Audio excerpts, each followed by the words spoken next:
Идните медицинари и филолози се меѓу најбројните на крајот од вториот уписен рок на Штипскиот универзитет. Поголем дел од факултетите имаат пристојни бројки, значи факултетот за медицински науки, факултетот за образовни науки, факултетот за туризам и бизнис логистика, факултетот за информатика, филолошкиот факултет и сите други факултети се факултети кои што веќе имаат бројки со кои што ќе можат да стартуваат од следната учебна година. Послаб интерес има на дисперзираните студии на УГД, но сепак универзитетот ќе ги почека конечните бројки во следните 10 дена и по завршувањето на третиот уписен рок.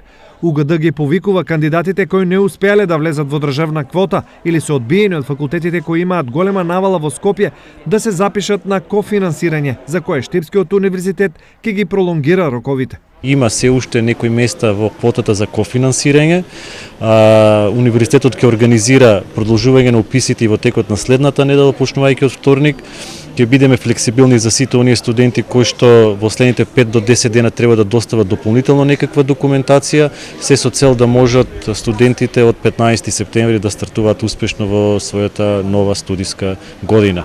Од кандидатите надвор од Македонија најзастапени се оние од Турција, Бугарија и Србија, а од годинава има студенти и од Хрватска и Словенија. Првиот академски час ќе се одржи на 18 септември во салата на Домот на културата, каде на свеченоста добре дојде на новите студенти ќе им посакат ректорот, проректорите и деканите на сите факултети.